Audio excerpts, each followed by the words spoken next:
Hello, good evening, everyone. So, today we are going to learn one of the most important exam topics. Okay, so as you can see, what is the title? It is one of the most important topics, the last topics of Module 1, present day challenges in organizational behavior. Okay, so what is it about? So every organization today face new challenges, right? So because the workplace has changed a lot.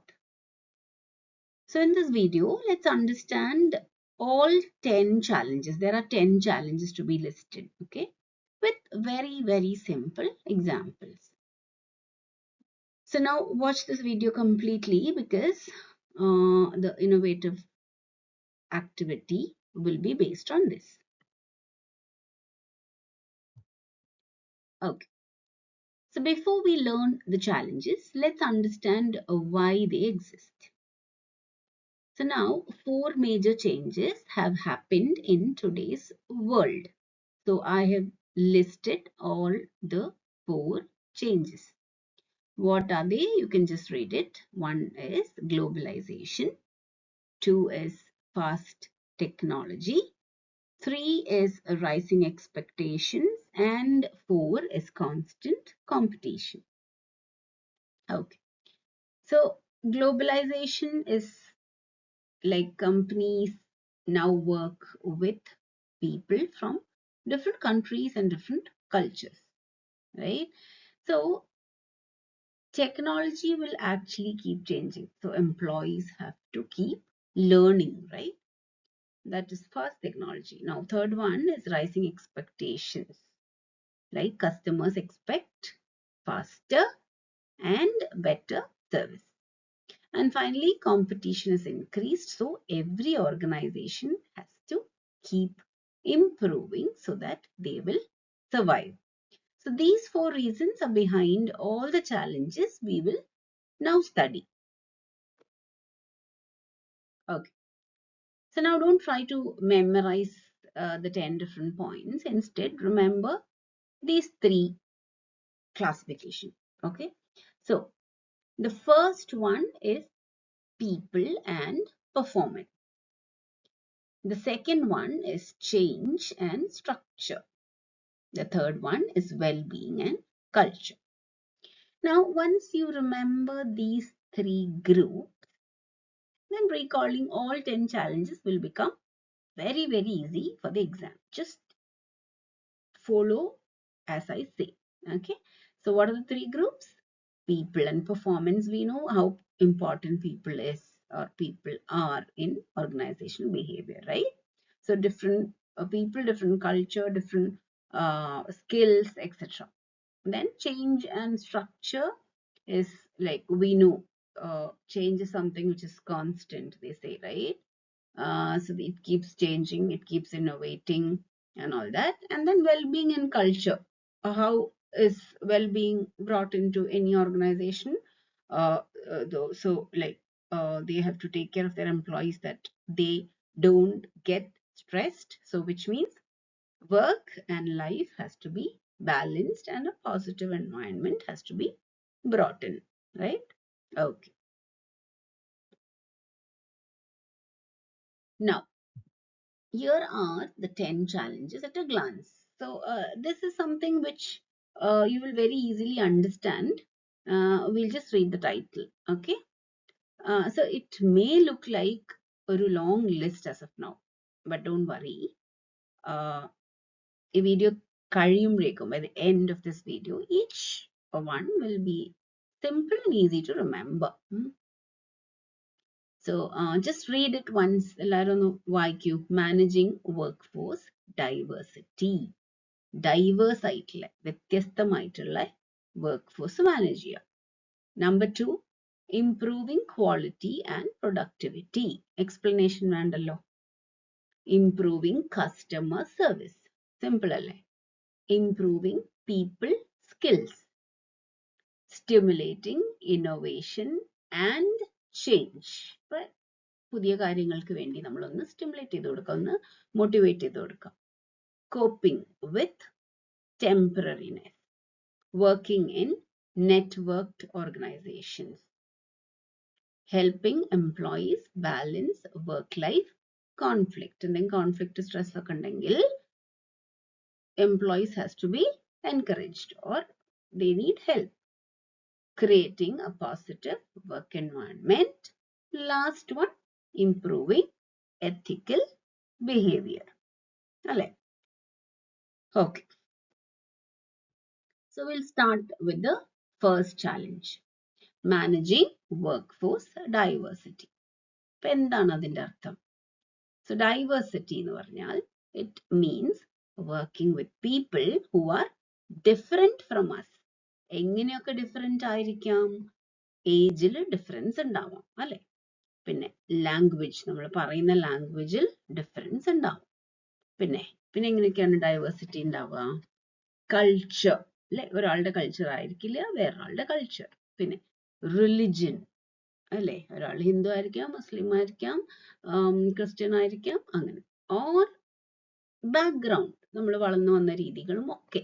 Okay, so അതാണ് diversity എന്ന് പറയുന്നത്. So diversity simply means working with people who are different from us in age or language or culture or religion or background.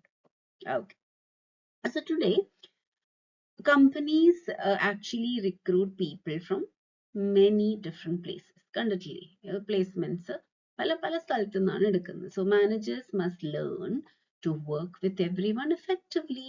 Okay, so ഇപ്പം കേരളത്തിൽ തന്നെയുള്ള company അല്ലെങ്കിൽ കാലിക്കറ്റിൽ തന്നെയുള്ള company, കാലിക്കറ്റിൽ നിന്ന് മാത്രമുള്ള ആൾക്കാരെയാണ് വർക്ക് ചെയ്യാൻ എടുക്കുന്നുണ്ടെങ്കിൽ നമുക്ക് ഇത്രയും ബുദ്ധിമുട്ടില്ല.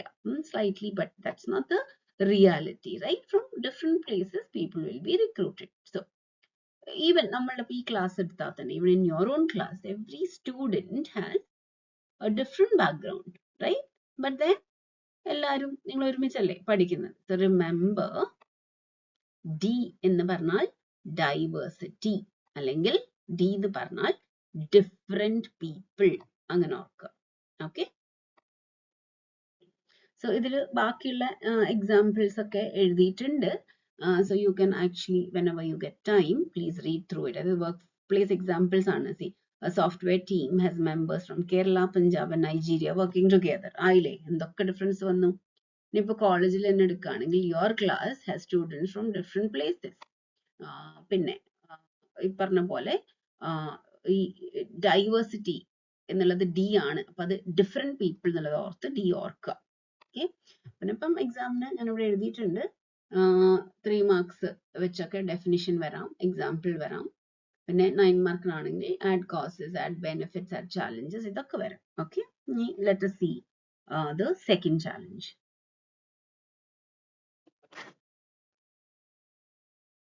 എന്താണ് സെക്കൻഡ് ചാലഞ്ച്?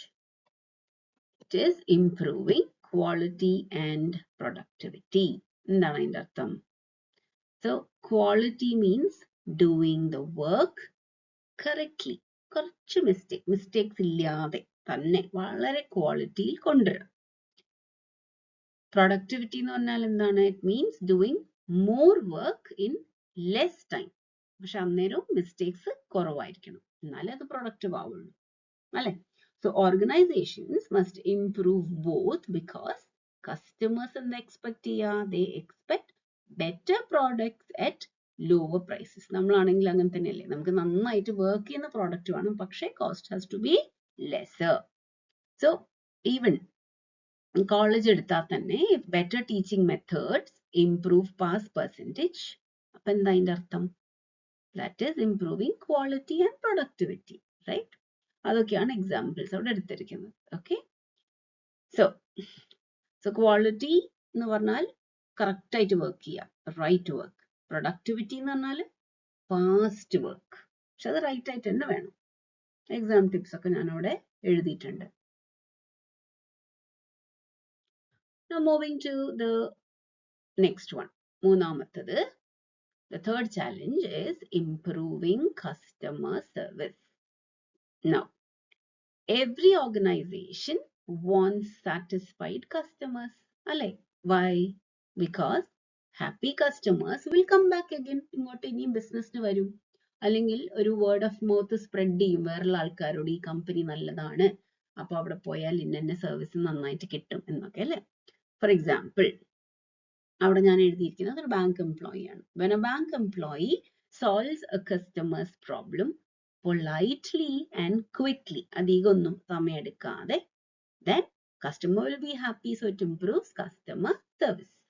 ഇനി കോളേജിൽ ഒരു example എടുക്കുകയാണെങ്കിലോ, the college office fixes a student's admission problem without delay. അപ്പോഴും ഹാപ്പി ആയി.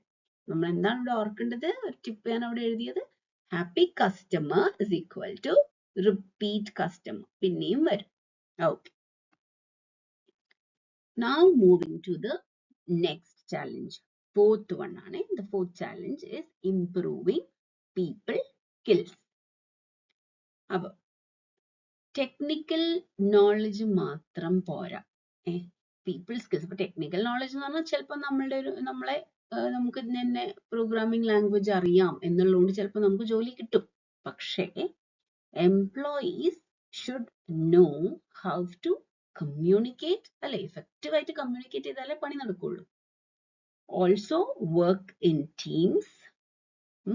എല്ലാ ആൾക്കാരുടെ കൂടെയും കോഓപ്പറേറ്റ് ചെയ്ത് ഒരു ടീമിൽ വർക്ക് ചെയ്യാൻ പറ്റണം. And solve problems with people, right? So example എടുത്താൽ, a manager who listens carefully. വളരെ നല്ല ലിസണിങ് സ്കിൽസ് ഉള്ള ഒരു മാനേജറാണ്. ടീം വർക്ക് ആണല്ലോ. Before making a decision. അപ്പൊ എല്ലാരിൽ നിന്നും ടിപ്സ് ഒക്കെ എടുത്ത് അവരിൽ നിന്നൊക്കെ ലിസൺ ചെയ്ത് ഡിസ്കസ് ചെയ്തിട്ടൊക്കെ ഒരു ഡിസിഷൻ എടുക്കുന്ന ഒരു മാനേജർ ആണെങ്കിൽ യൂഷ്വലി റിസൾട്ട്സ് ബെറ്റർ ആയിരിക്കും. പിന്നെ വേറൊരു എക്സാമ്പിൾ, ഒരു കോളേജിന്റെ എക്സാമ്പിൾ എടുക്കുകയാണെങ്കിൽ, ഇപ്പൊ നിങ്ങൾക്കൊക്കെ ക്ലാസ് റെപ്രസെന്റേറ്റീവ് ഉണ്ടല്ലോ. സോ ക്ലാസ് റെപ്രസെന്റേറ്റീവ് റിസോൾവ്സ് എന്തെങ്കിലും ഒരു പ്രോബ്ലം ബിറ്റ്വീൻ ടു ക്ലാസ്മേറ്റ്സ്. അത് കറക്റ്റ് ആയിട്ട് റിസോൾവ് ചെയ്യാൻ പറ്റിയാലും അതൊരു സ്കില്ലാണ്, അല്ലെ? So this is the fourth one. പിന്നെ ഇനി fifth one is stimulating innovation and change. എന്ന് വെച്ചാൽ എന്താണ്? ഇന്നോവേഷൻ എന്ന് പറഞ്ഞാൽ നമ്മൾ ഇരുന്നോടെ തന്നെ ഇരിക്കാൻ പാടില്ലല്ലോ. പുതിയ പുതിയ മെത്തേഡ്സ് ഒക്കെ കൊണ്ടുവരിക. സോ എൻകറേജിങ് ന്യൂ ഐഡിയാസ് കൊണ്ടുവന്നിട്ട് അക്സെപ്റ്റിംഗ് ചേഞ്ച് ഈസിലി. പുതിയ ഐഡിയ കൊണ്ടുവരുമ്പോൾ എന്തായാലും കുറച്ച് ചേഞ്ചസ് വരുത്തേണ്ടി വരും, അല്ലേ? അപ്പം ആ ചേഞ്ചസ് പെട്ടെന്ന് തന്നെ അക്സെപ്റ്റ് ചെയ്യാം. സോ എന്തുകൊണ്ടാണ് ഇത് വരുന്നത്? Why it happens is because technology വളരെ സ്പീഡിലാണ് മൂവ് ചെയ്യുന്നത്, അല്ലേ? So old methods stop working within a few years. ഇപ്പൊ ഒരു കഴിഞ്ഞൊരു 5 കൊല്ലം മുമ്പുള്ളതല്ല, എന്തിന് 5 കൊല്ലം, കഴിഞ്ഞൊരു 3 കൊല്ലം മുമ്പുള്ളതല്ല ഇപ്പൊ നടക്കുന്നത്, റൈറ്റ്? സോ ഒരു വർക്ക് പ്ലേസ് എക്സാമ്പിൾ നോക്കുവാണെങ്കിൽ, a company shifts from paper files to a mobile app for its records. Okay, നിങ്ങൾ മൊബൈൽ ആപ്പോ അല്ലെങ്കിൽ ഗൂഗിൾ ഡ്രൈവോ ഒക്കെ ആയിട്ട് എല്ലാം അതിൽ സ്റ്റോർ ചെയ്യാണ്. ഇനി പേപ്പറിൽ പ്രിന്റ് എടുത്ത് ഫയലിന്റെ അകത്തൊന്നും സ്റ്റോർ ചെയ്യുന്നില്ല, അല്ലെ? അപ്പൊ അതിനനുസരിച്ച് എംപ്ലോയീസ് അഡാപ്റ്റഡ് ആവണം. ഇനി കോളേജിന്റെ ഒരു example എടുക്കുകയാണെങ്കിലോ, a department starts online quizzes instead of paper tests. അല്ലെ? ഇപ്പൊ നമ്മള് ലിൻവേസിലൊക്കെ ഇപ്പൊ ക്വിസ് ഒക്കെ നടത്താൻ തുടങ്ങിയിട്ടുണ്ട്. ഇനി പോകെ പോകെ കംപ്ലീറ്റ് പേപ്പർലെസ് ആവും.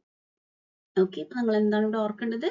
ഇന്നോവേഷൻ എന്ന് പറഞ്ഞാൽ എന്താണ്? പുതിയ ഐഡിയ, അല്ലെ? ന്യൂ ഐഡിയ കൊണ്ടുവരുന്നു. അപ്പോ നമ്മൾ ചേഞ്ച് ചെയ്യണം, പുതിയ വേയിലേക്ക് അഡാപ്റ്റഡ് ആവണം. ഇനി ആറാമത്തത്, കോപ്പിംഗ് വിത്ത് ടെമ്പററിനെസ് എന്ന് പറഞ്ഞാൽ എന്താണ്? ഒക്കെ ടെമ്പററി ആണ്. ഓക്കെ, സോ ഒന്നും ഫിക്സ്ഡ് ആയിട്ടില്ല. അതായത് എന്തുകൊണ്ടാണത്? ടെക്നോളജി ഇങ്ങനെ ചേഞ്ച് ചെയ്തുകൊണ്ടേ ഇരിക്കുന്നുണ്ട്. നമുക്ക് ഇങ്ങനെ ഇന്ന പെർമനന്റ് ആയിട്ട് ഇന്നത് ഉണ്ട് എന്ന് പറയാൻ പറ്റില്ല. അപ്പൊ നമ്മൾ അതിനോട് വേഗം കോപ്പ് അപ്പ് ചെയ്യണം. Okay, meaning is adjusting to jobs, teams and skills which keeps changing. Okay, ഇനി അതിൻ്റെ ഒരു എക്സാമ്പിൾ എടുക്കുകയാണെങ്കിൽ, an employee learns a new software every year just to stay useful. Okay, അപ്പം എംപ്ലോയി ആ ഒരു അല്ലെങ്കിൽ ഓരോരോ പുതിയ സോഫ്റ്റ്വെയർ ലേൺ ചെയ്തുകൊണ്ടിരുന്നാലേ പിടിച്ചു നിൽക്കാൻ പറ്റുള്ളൂ. ഒരു കോളേജിന്റെ എക്സാമ്പിൾ എടുത്ത് നോക്കൂ. A student keeps updating the resume skills every semester for placements. അപ്പം നമ്മൾ ഇരുന്നോടത്ത് തന്നെ ഇരുന്ന് ഇപ്പൊ കഴിഞ്ഞ 4 കൊല്ലവും വെറും സിലബസ് മാത്രം പഠിച്ചു വന്നു എന്നാണ് അതിൽ എഴുതിയതെങ്കിൽ നമുക്ക് ജോലി കിട്ടാനുള്ള ചാൻസ് കുറവാണ്. വേറെ ഓരോ സെമിസ്റ്ററിലും ഓരോ പുതിയ കോഴ്സ് ചെയ്തു, അല്ലെങ്കിൽ ഈ പറഞ്ഞൊരു മൂക്ക് കോഴ്സസ് അല്ലെങ്കിൽ ഇന്റേൺഷിപ്സ് ഒക്കെ ചെയ്ത് നമ്മൾ റെസ്യൂമേൽ അപ്ഡേറ്റ് ചെയ്തിട്ടുണ്ടെങ്കിൽ പെട്ടെന്ന് ജോലി കിട്ടും. Okay, so today skills may not be useful for tomorrow. അപ്പൊ അങ്ങനെ ഇന്നത്തത് ടെമ്പററി ആണ്. ഓക്കെ, ഇനി 4 കൂടിയുള്ളൂ. ഓക്കെ, 7th ചാലഞ്ച് എന്ന് പറഞ്ഞാൽ വർക്കിംഗ് ഇൻ നെറ്റ്വർക്ക്ഡ് ഓർഗനൈസേഷൻസ്. അതായത് നമ്മൾ ഈ കമ്പ്യൂട്ടർ ഇറയിലാണല്ലോ, അപ്പം നെറ്റ്വർക്ക് ചെയ്തിട്ടാണ് നമ്മൾ ഇപ്പൊ ഒരു കമ്പനിക്ക് ഒരു 3-4 ബ്രാഞ്ചസ് ഉണ്ടെങ്കിൽ നമ്മൾ പോയി ഫിസിക്കലി അല്ലല്ലോ മീറ്റിംഗ് നടത്തുന്നത്, അല്ലെ? So teams will connect through internet, not always physically. അപ്പം മാത്രമല്ല വർക്ക് ഫ്രം ഹോമും ഒക്കെ ഓൺലൈൻ ടൂൾസും ഒക്കെ let teams work from different places. അതാണ് നെറ്റ്വർക്ക് എന്ന് പറഞ്ഞാല്. ഒരു എക്സാമ്പിൾ അവിടെ എഴുതിയത് Kochi software team works daily with US client team. Online അല്ലേ അത്? അതുപോലെ കോളേജിന്റെ example, online mini project group meets only on Google Meet, never in person. Okay, അപ്പൊ നെറ്റ്വർക്ക് എന്ന് പറഞ്ഞാൽ ഓൾവേസ് ഓൺലൈൻ ആയിട്ട് കണക്ട് ചെയ്ത് വർക്ക് ചെയ്യാം, എപ്പോഴും ഫിസിക്കലി കാണല്ല. ഇനി 8ാമത്തേതാണ് helping employees balance work life conflict. അതായത് നമുക്കിപ്പം ഒരുപാട് ഡെഡ് ലൈൻസ് ഒക്കെ ഉണ്ടെങ്കിൽ ഒരുപാട് നേരം ഇരുന്ന് ചെയ്യുമ്പോൾ നമുക്ക് പേഴ്സണലി നമുക്ക് ഒരുപാട് വീട്ടിൽ ചെയ്യാൻ പറ്റിയില്ല ആവശ്യങ്ങൾ എന്ന് വരാം. ഓക്കെ, സോ അങ്ങനെ വരുമ്പോൾ ഈ എംപ്ലോയീസിന് സ്ട്രെസ് വരും. സോ അങ്ങനെ ആ സ്ട്രെസ് ഒക്കെ വരുമ്പം അവരെ ഒന്ന് റിലാക്സ് ചെയ്യാൻ വേണ്ടിയിട്ട് ഇപ്പോഴത്തെ കോർപ്പറേറ്റ് കമ്പനീസ് ഒക്കെ ഒരുപാട് മെത്തേഡ്സ് അഡോപ്റ്റ് ചെയ്തിട്ടുണ്ട്. അപ്പൊ അതാണ് helping employees balance work life conflict. Okay, it means they need to help employees to manage both നമ്മളെ വർക്കും പേഴ്സണൽ ലൈഫും സ്ട്രെസ് ഇല്ലാതെ. ഓക്കെ, അപ്പോൾ വർക്ക് പ്ലേസ് എക്സാമ്പിൾ എടുത്താൽ a company loves flexible hours so a parent can pick up their child. ഇപ്പൊ ഇവിടെ അതുണ്ട് അല്ലെ, നമ്മളുടെ കോളേജിൽ അതുണ്ട്. ഇപ്പം ടീച്ചേഴ്സിന് ഫ്ലെക്സിബിൾ അവേഴ്സ് ഉണ്ട്. ഇപ്പം കുറച്ച് ലേറ്റ് ആയിട്ട് വരണം തോന്നിയാൽ ലേറ്റ് ആയിട്ട് വരാം, പക്ഷെ 7 hours നമ്മൾ വർക്ക് ചെയ്യണം. അപ്പൊ നമ്മൾ 9 മണിക്ക് തന്നെ വരണം എന്നില്ല. അപ്പം അതിന് 9 മണിക്ക് വന്നിട്ട് 4 മണിക്ക് പോകുന്നതിന് പകരം നമ്മൾ 10 മണിക്കാണ് വരുന്നതെങ്കിൽ നമുക്ക് 5 മണിക്ക് പോവാം. ഓക്കെ, അതുപോലത്തെ കുറെ കാര്യങ്ങൾ. ഒരു കോളേജിന്റെ example, a student manages both assignments and a part-time job without missing either. Okay, ഇതൊക്കെയാണ് ബാലൻസ് ചെയ്യാന്ന് പറയുന്നത്. ഓക്കെ, ഇനി 9ാമത്തെ creating a positive work environment എന്ന് വെച്ചാൽ എന്താണ്? എല്ലാ എംപ്ലോയീസും അവിടെ ഹാപ്പി ആയിട്ടിരിക്കുക. So meaning is building a workplace where employees feel safe ആയിട്ട് തോന്നണം, റെസ്പെക്റ്റഡ്, ആരെയും ഒരുപാട് ഇങ്ങനെ പ്രഷറിലോ അല്ലെങ്കിൽ പ്രഷർ എന്നല്ല, ഒരു ചീത്ത പറഞ്ഞോ അല്ലെങ്കിൽ എപ്പോഴും കുറ്റം പറഞ്ഞോ അങ്ങനെയല്ല, ഒരു റെസ്പെക്ട് അതും കൊടുക്കുക, പിന്നെ മോട്ടിവേഷനും വേണം. അപ്പം ഹാപ്പി എംപ്ലോയീസ് എന്തിനാണ് നമ്മളിങ്ങനെ ചെയ്യുന്നത് വെച്ചാൽ ഹാപ്പി ആയിട്ടുള്ള employees will definitely perform better, നന്നായിട്ട് വർക്ക് ചെയ്യും and stay longer in the company, വിട്ടുപോകാൻ തോന്നില്ല അവർക്ക്. ഇപ്പോൾ ഒരു വർക്ക് പ്ലേസ് എക്സാമ്പിൾ എടുത്താൽ manager openly praises good work during exam.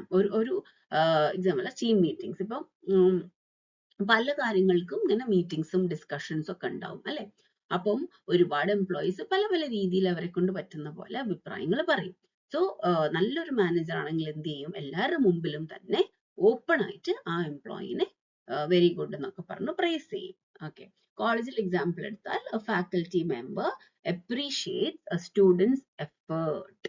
Mark മാത്രമല്ല, അവര് ആക്ച്വലി മാർക്കിന് കുറച്ച് കുറഞ്ഞു പോയാലും എഫേർട്ട് ഇട്ടെന്ന് കണ്ടു കഴിഞ്ഞാൽ അത് അപ്രീഷിയേറ്റ് ചെയ്താൽ ആ കുട്ടിക്കും നല്ല മോട്ടിവേറ്റഡ് ആയിട്ട് തോന്നും. അപ്പം നമ്മൾ ഓർക്കേണ്ടത് എന്താണ്? ടിപ്പ് ഞാൻ അവിടെ എഴുതിന്റെ പോസിറ്റീവ് എൻവയൺമെന്റ് ആണെങ്കിൽ എന്താ ഗുണം?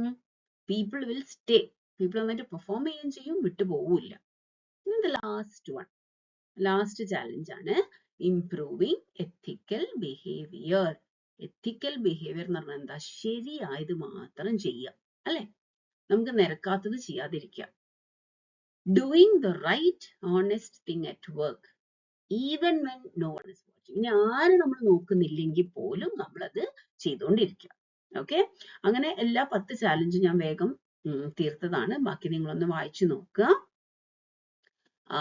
പിന്നെ നമ്മളിപ്പം എല്ലാം കൂടെ ഒന്ന് ഇത് റിവൈസ് ചെയ്താൽ എന്തൊക്കെയാണ് നമ്മൾ പഠിച്ചത് വരെ എന്ന് പറഞ്ഞാൽ different quality customers need people skills, അതിൽ നമ്മൾ diversity, quality, productivity, customer service ഒക്കെ പഠിച്ചു. ഐഡിയാസ് ടേക്ക് നെറ്റ്വർക്ക്സ് അല്ലെ, അതായത് നെറ്റ്വർക്ക് ഓർഗനൈസേഷൻ ആണ്. പിന്നെ ഐഡിയ പുതിയത് വേണം, ഇന്നോവേഷൻ പഠിച്ചു, ടെമ്പററി ആണെന്നുള്ളത് പഠിച്ചു. പിന്നെ work positively ethically, work life balance പഠിച്ചു, പോസിറ്റീവ് എൻവയോൺമെന്റ് പഠിച്ചു, എത്തിക്കൽ ബിഹേവിയർ പഠിച്ചു. ഓക്കെ, ഇനി ഇവിടെ ഞാൻ 3 മാർക്കിനുള്ള സ്ട്രക്ചറും പറഞ്ഞു തന്നിട്ടുണ്ട്. പിന്നെ 9 മാർക്കിനുള്ളതും ഞാൻ പറഞ്ഞു തന്നിട്ടുണ്ട്. So now I will be also sending U questions and answers, question bank ആയിട്ട് തരും. ഓക്കെ, സോ നമ്മളിപ്പോൾ വളരെ സിമ്പിൾ ആയിട്ട് 10 challenges നമ്മൾ പഠിച്ചു കഴിഞ്ഞിരിക്കുന്നു. Okay, so that is the end of this particular topic. Thank you.